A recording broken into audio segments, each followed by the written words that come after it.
Where performance matters, you'll find Total Quartz.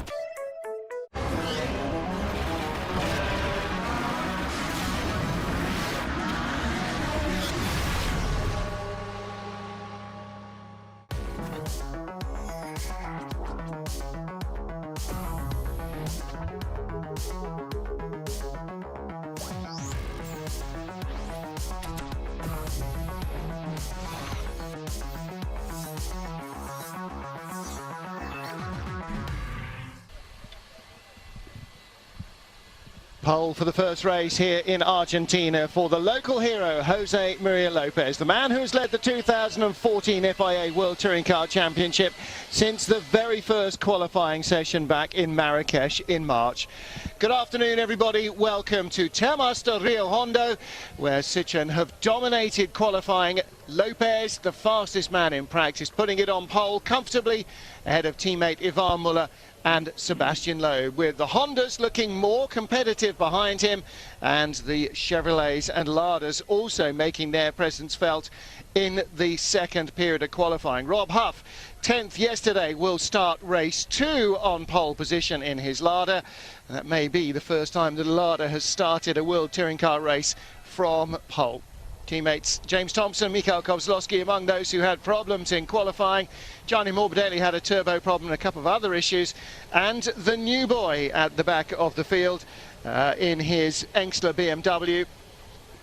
So everybody in position, ready for the formation lap as we get ready to go racing here in Argentina.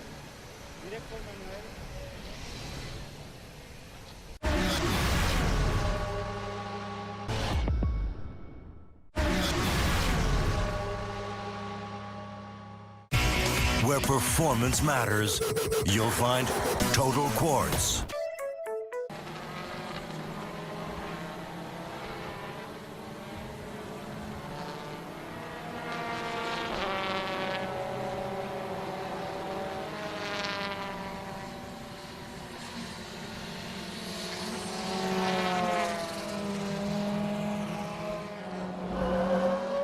Welcome wtcc fans here in Argentina at a very technical circuit. We're now heating up the tires, as you see. We don't need it a lot because at the moment it's 40 degrees the asphalt outside. Uphill corner, prepare for the high speed left-hander, which is very important. I've chosen for a little bit more rear wing, and that's because I focused on the end of the race for the strength, because I think the tires will have a hard time. As you see, everybody preparing. I think Pejito Lopez is here, one of the experts, because there are different lines also in this hairpin, which is nearly the last corner. You can go on the inside, you go in the middle, you can go completely on the outside for the exit. So there are different lines for everybody. I think Pejito is here one of the most clever guys, but I have to prepare for the start. Have a good show. I will do my best to get some points. Tom Coronel in the car, alongside me in the booth, Harry Folkart, as we get ready for the start of the first race here.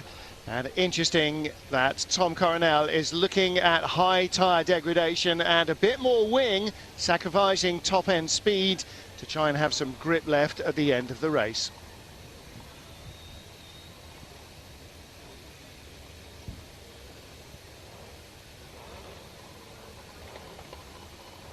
Cars on the grid at Termas de Rio Hondo in Argentina. The first of our 2 races here, rounds 15 and 16 of the FIA World Touring Car Championship. Pejito Lopez on pole position on the right of your screen. Ivan Muller, his teammate, on the outside of the front row of the grid. And the Argentine driver dominating in pole, half a second quicker. Can he translate that into a good start? The Citroëns have not got away well all year. And look at Norbert Michelisz. Harry, he's already got by Muller. And that's very bad news for the man who's second in the championship, because Montero goes inside him. They squeeze 3 wide. That's not great for Muller or for Loeb. Muller had an absolutely shocking start there. It looked like he's maybe spun the wheels or maybe bogged down a little bit. He just didn't get away from the line. So Honda's second and third. Muller trying to go the long way around the outside of Montero. That's not going to work. And Loeb in fifth position as Jose Maria Lopez leads the field away. Rob Huff just in front of Tom Coronel. So Huff's has made a good start, but the Citroens have struggled all year to get off the line. Once they get going, though, you already see that Muller is just breezed by Thiago Montero, and Sebastian Loeb doing the same. That straight line difference is massive there. They basically just left him standing still. Tom up the inside, it was. I'm sorry, I was just looking back at Tom Chilton, but in fact Thiago Montero has just fought back inside Sebastian Loeb, and Loeb has still not completed that move. He got by him on the straight, Harry, for fourth, but he hasn't completed it, and Montero is still there on the inside as they get down to the final couple of corners. Dives inside Loeb. Can he hold the line? This is pick a line, any line, this last little sequence, isn't it? And Sebastian Loeb nudges him out of the way. Yeah, that was a bit aggressive. Not 100% necessary either, I don't think, but there you go. Taking to touring car racing, as to the man aboard, and Gabriele Tarquini nudging his way by Mehdi Benani a little further back in their Hondas. Again, that was all arms and elbows, and that's a change for 7th place. And out there on the grass, Hugo Vallant. He'll come back in just in front of Mikhail Kozlowski and behind James Thompson. Vallant's going to have to look after his car because obviously he's starting on the front row of the next race, so he has to be mindful as to what he's doing there. Lopez leads, Mikulic still second, Muller and Loeb closing the gap, Montero, then Chilton and Red car of Huff in his Lada up to 7th place. And again, Rob Huff starting race 2 from pole as Kozlowski gets nudged out the way by Gianni Morbidelli. That looks like something's still broken. Got a massive tank slapper going, yes. Something's broken on the back end of that, I think. Looks Maybe like a tail it. link or something. Definitely looks like it. So Lopez pulling away, but look at the speed that Mikulic has got. By now, Muller, you would have expected to have gone straight by him in a straight line, but I think Mikulic has got the wings wound right off for maximum speed down this straight, whereas Coronel, who we're looking at here, we heard, got a bit of extra rear wing, gives away speed on the straight, and that's why Dusan Borkovic, the other blue and white Chevy, red, white and blue Chevy, is trying to get by him, but he wants the grip later on in the race. Yeah, that was very clear. You could see Borkovic, he was really like dragging up to him there. He had a clear straight line speed advantage, so yeah, perhaps that's that wing that Tom was talking about on his sighting lap at the start of the race. Yeah. It's out of corner 3 and 4. It's quite a long back straight, and then they come sweep through here, turn 7 and 8, a little bit like a small version of Fuji this lap. Tom Coronel with Dusan Borkovic, 2 Chevy Cruises. Coronel's run by Roal Motorsport, and Campos Racing running the car for Serbia's Dusan Borkovic. They battle over 10th place. Meanwhile, Lopez still leads from Mikulic. Jose Maria Lopez, fastest man on track last time out, and again Kozlowski out there on the dust, but Muller's on a charge now, doing the fastest first sector. He was faster than Mikulic on that previous lap, but only slightly. But I think we're going to see a big push here, and I'm sure it won't be too long before he's all over Mikulic. In fact, the lap they've just completed, Norby was faster than Ivan, a 1:46.89 to the 1:46.97 of Ivan. Now, it's not a lot, but it's enough. Yeah. If Ivan's not closing the gap, he's not closing the gap, and you're right, you know, fastest first sector, fastest race lap from Sebastian Loeb, so he is coming up behind Muller, and of course Loeb's got nothing to lose. He's not going to have his teammate off, but he is going to make life difficult for Muller if he can. The way that Muller and Loeb drove past Montero, I wonder whether we'll see here, but it looked like there's a bit of contact at the start with Montero. I wonder if that might have bent the steering arm or something, because it looked too easy. Great start from Mikulic in the black car. Montero also gets by Muller and Loeb, and the Citroens have struggled off the line all season long. If there is a weakness in their armoury, and there is, it's the start. And again, Muller has to ease Loeb off. Now, watch what happens to Sebastian Loeb and Ivan Muller here. They just basically go nowhere compared to Lopez. Yeah, well, Lopez's start still wasn't great compared to the Hondas. I mean, it was better than his 2 teammates, but it still wasn't fantastic. Well, bear in mind that Tarquini wasn't anywhere near the front end of the grid in his Honda, and he is the electrifying starter. He's still only in 8th place behind Rob Huff. This is from Tom Chilton's view. Yeah, watch that Honda go. Mikulic came off the line there, and Montero like a scalded cat in there off a tin roof. And Chilton looking up the inside. There was the contact with Montero. It looked like his rear to Ivan Muller's front. And Rob Huff in front of us. He'd already had in front of him, Bernard, he'd already had a biff with Tarquini. And This camera will be Tarquini's. So he tries to tuck in behind Chilton. Jose Maria Lopez leading by 1.6 seconds. And Norbert Mikulec making second his own. Muller and Loeb, their challenge has faded. They cannot catch him.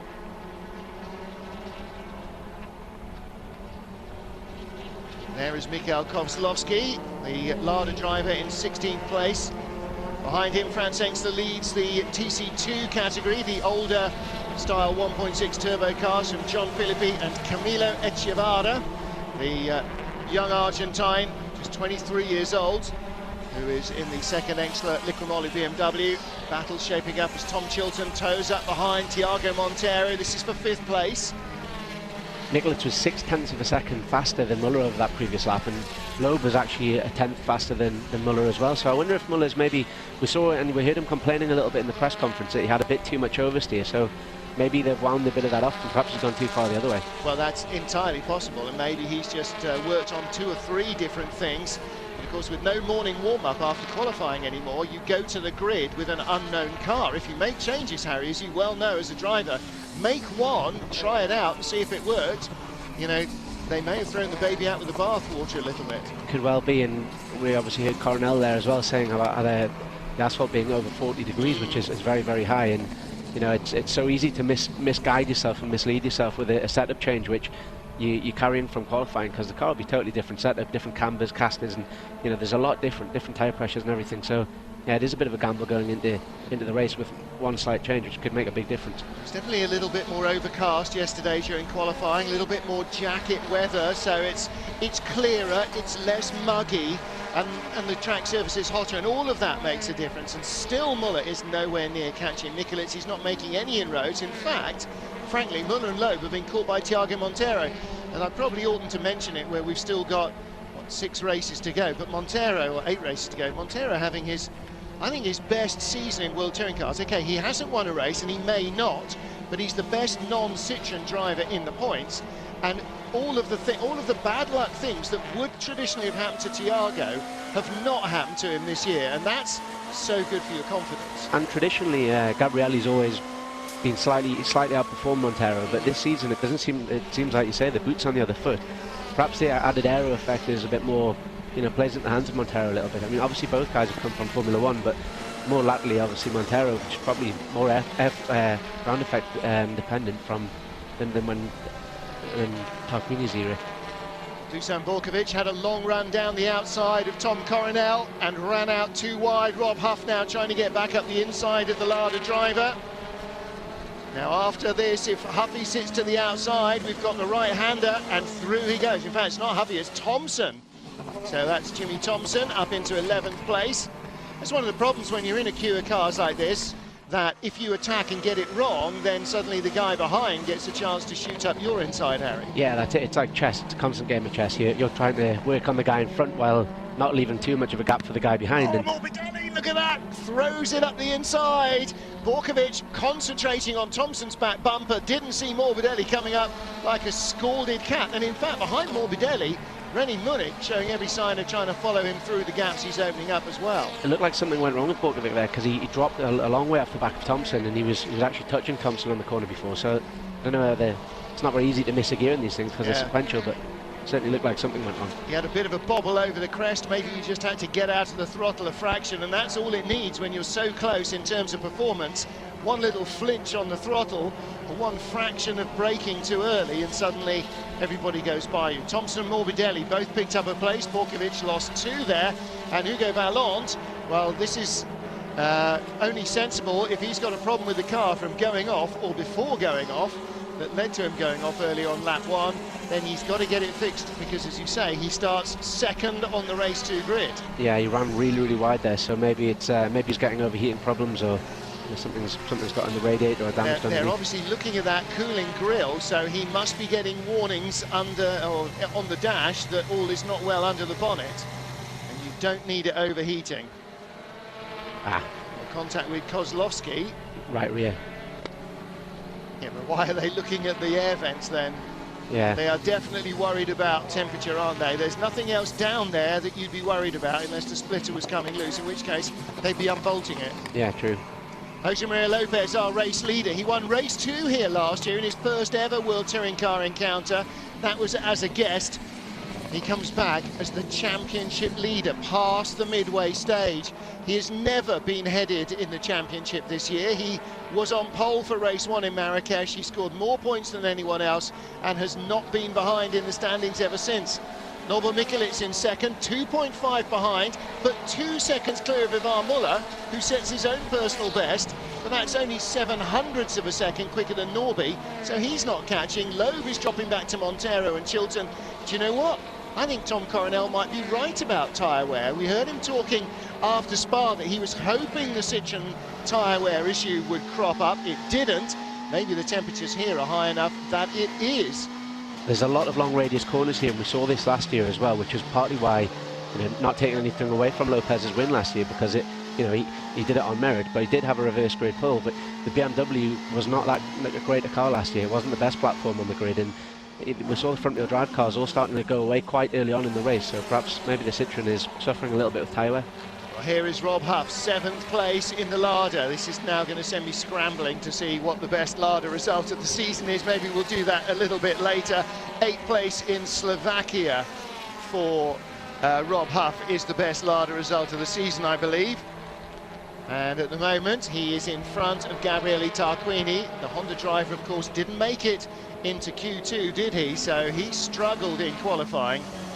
Yeah, he was complaining. He was 7th. He didn't make it into Q3, yes. Yeah, but he was complaining of a few issues throughout the whole qualifying period, wasn't he? He said that there was a few errors on the car, a few things which weren't quite the same as they had been in free practice. So, maybe he's carrying an issue as well. We just heard there through our years there that Hugo Blanc is suffering with overheating problems. So it could be a result of that early off that he had. Well, of course, when you bounce across the grass, the first thing that happens is you act as a lawnmower and you fill up the airbox at the front like a grass box. So you've got to extract all of that. But with the underbonnet temperatures, these turbocharged engines, 1600 degrees of high spinning metal, you can't have any heating failures or you really pay for it.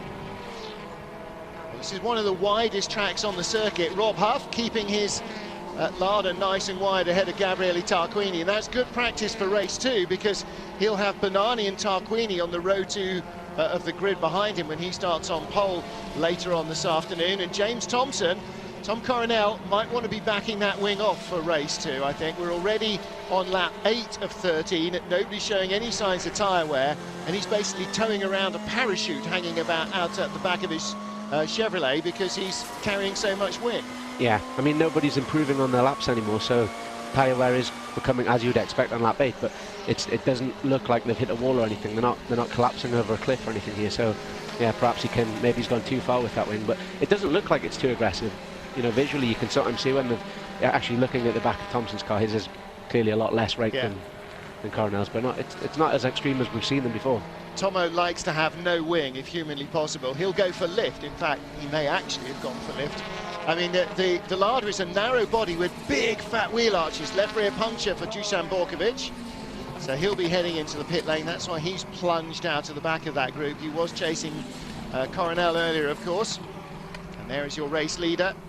Yeah, Tomo wants to get rid of as much drag as he can. Now Huffy the same with the Ladas because it is a narrow car. Those huge, enormous wheel arches can't be aerodynamically fared in the same way that the Citroens or the Hondas are a little bit better because the car's a bit wider. You're just presenting this huge, wide sheet of bodywork to the air, and it's a lot of drag. Yeah, the Lada is probably the most an aerodynamically efficient car on the grid here, and as you say, man, it's a narrow shell, so they have to have these big bad boy wheel arches which look like they've come out of Halfords or something, but it's the only way they can get the track width which is involved in what they need to.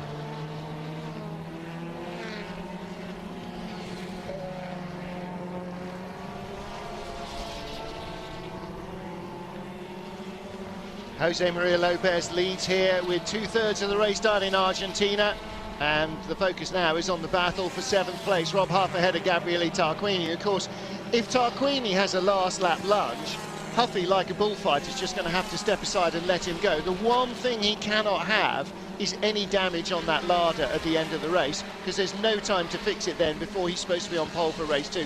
15 minutes isn't going to fix much. No, you're right, and it'd be great to see Rob start from pole, because we've seen him drive with really wide elbows in the past, and I think if you know, it'll be a great thing to watch these to see how much pace they actually do have, because they've certainly found some over the summer break. Yeah, well, the two cars that are behind him now, Tarquini and Bonani, will be third and fourth behind him when he starts first.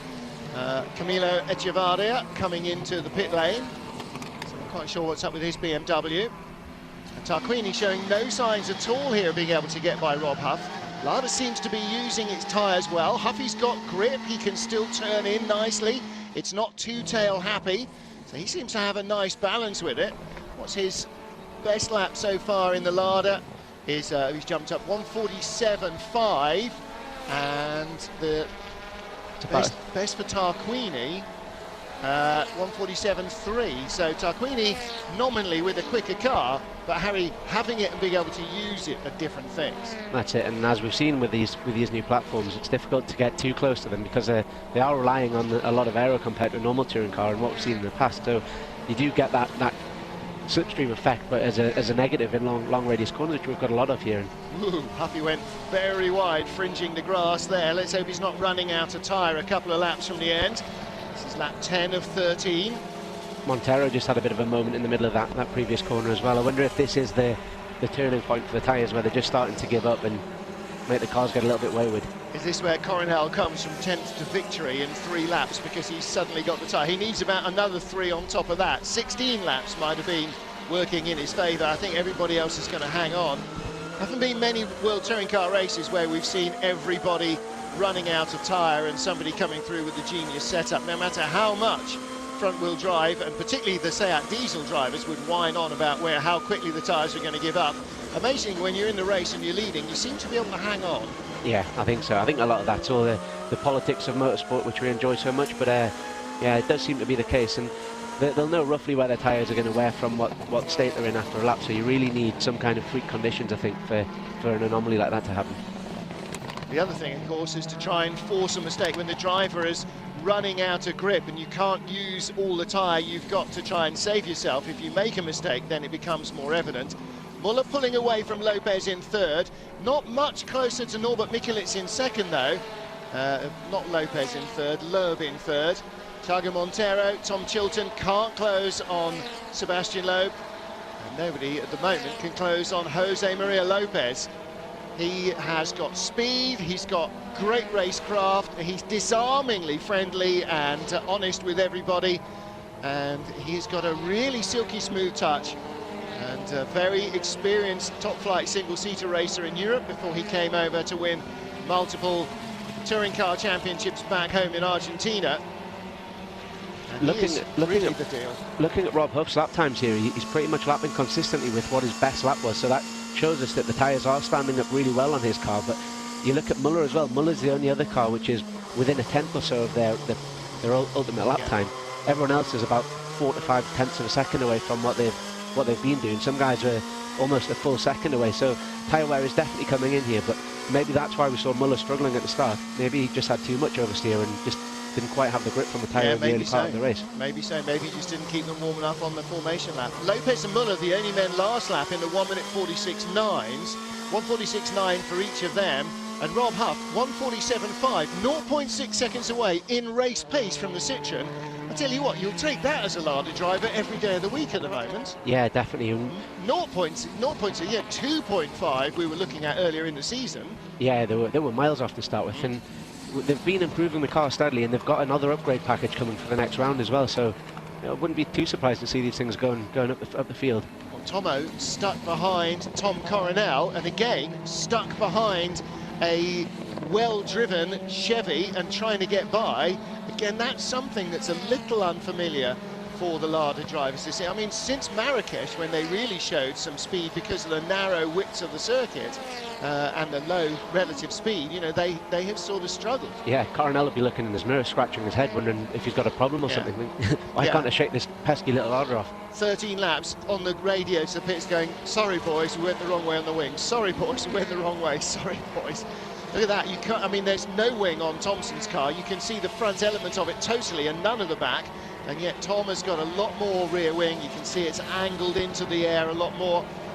And through the corners, great, that helps a little with rear grip, does nothing for the front, but on the straight, on this long straight here, that's just making him slow in a straight line, and you've got to think that maybe Thompson fancies a chance of having a go by. Muller's just done his personal best on that last lap, the 12th lap of 13, so to me that says he's got the car set up a little bit too, perhaps too leery at the start of the race to make the tyres last. Maybe he's been concerned more than he needed to be about tyre wear. Yeah, maybe he's being conservative and trying to, when he realised he got dropped by Mikulec at the start, thinking, right, I'm going to have to get him at the end of the race. Also, fastest first sectors on that on this current lap for Rob Huff and Gabriele Tarquini. So they are still producing speed on the penultimate lap of the race as well. Yeah, look how much Muller's caught Mikulec in the last couple of laps. But again, you know, having the speed, he's not getting by unless Norby makes a big fundamental error. Then Ivan is not going to get by. He's just not close enough. This is lap 12 of 13. He's got 1 lap to go, another 4 kilometres after this.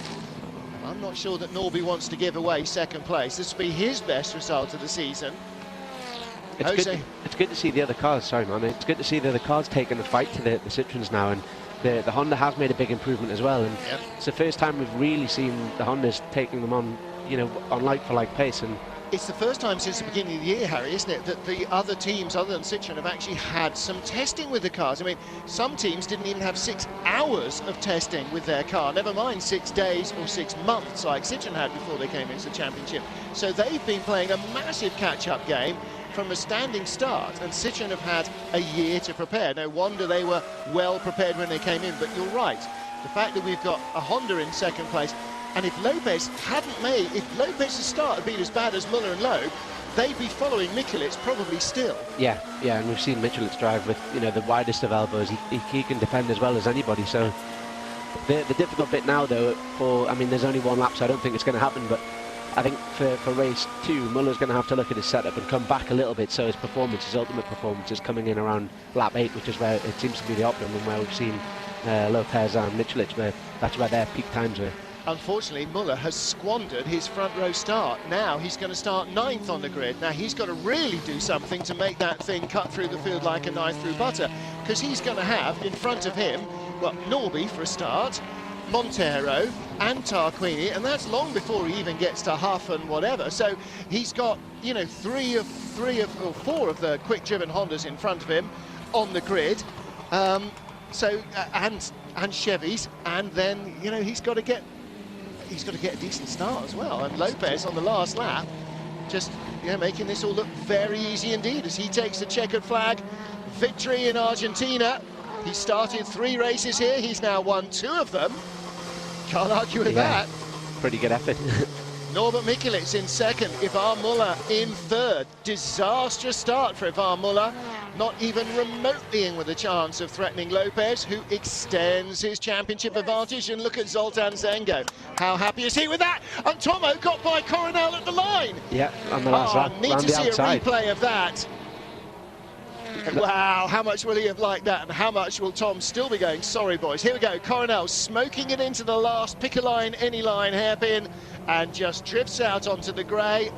And look at the grip that Thompson had in the larder, turned in on the inside. Well, Huff's final lap was his fastest of the entire race, so it shows that, you know, the drop-off in these larders just isn't happening where it is in the Chevy. Well, they've been saying all year, haven't they? Our qualifying pace is our race pace. What we have is what we have. It doesn't seem to get any different. Jose Maria Lopez was punching the air with delight there. He wins race 1 in Argentina. Well, for him, no dramas. Once he'd managed to get into the first corner in front of the fast-starting Norbert Mikulec, he was able to build a gap and control the race.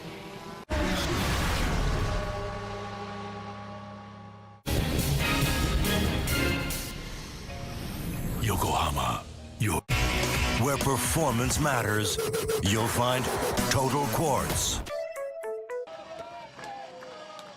A jubilant race 1 winner here in Argentina, Jose Maria Lopez. Pechito to his friends and his family. And the championship leader continues to rack up the points. That is win number 6 of the season for Jose Maria Lopez.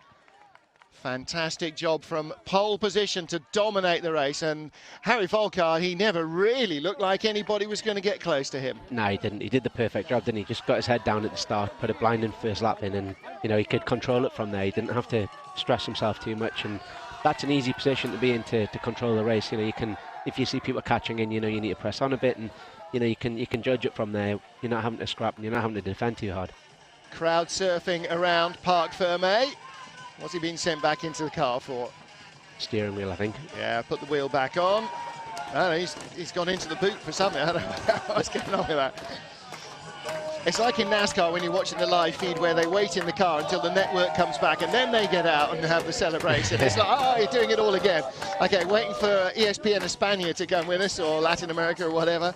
ESPN Plus, Fox Plus, and everybody else who's watching live across Latin America. But no question he's milking this. Down there somewhere will be Alex Legui. You can see the FIA press delegate Fabio Ravioli trying to encourage him to get a bit less of the Valentino Rossi's and a little bit more of the post-race interviews. But frankly, since we're not in that much of a rush to get the second race underway, let's let him enjoy his time. I think the Argentinians deserve it as well after the World Cup. They deserve a bit of a celebration. Yeah, that was a bit of a crusher, wasn't it? So, a very happy man. Well, we've met his mum and his dad, his friends, his brother, his girlfriend, and so on at various different races, but this is the big one for him, the home race. Hundreds of fans and loads of local media. Alex is down there with him, so we'll try and get a word in a moment. Beforehand, I think we're going to see a quick resume of the results. Now, let's hear from our winner. Pachito Lopez wins here in Argentina, World Touring Car Championship. Hooray! Oh my God, this is incredible. Thank you very much everyone who is here. My team, my mechanics. This car that has been amazing. I'm really happy. I was so nervous, but everything was perfect until now. So. What was the pressure like out there? A lot, especially in the start. But then when I saw I did a good start, everything changed. The car was good, so I was able to push and keep my gap. So. Michelit's had a really good start, didn't he? And just no chance of catching up with you. Yeah, he nearly passed me. So yeah, it was very important.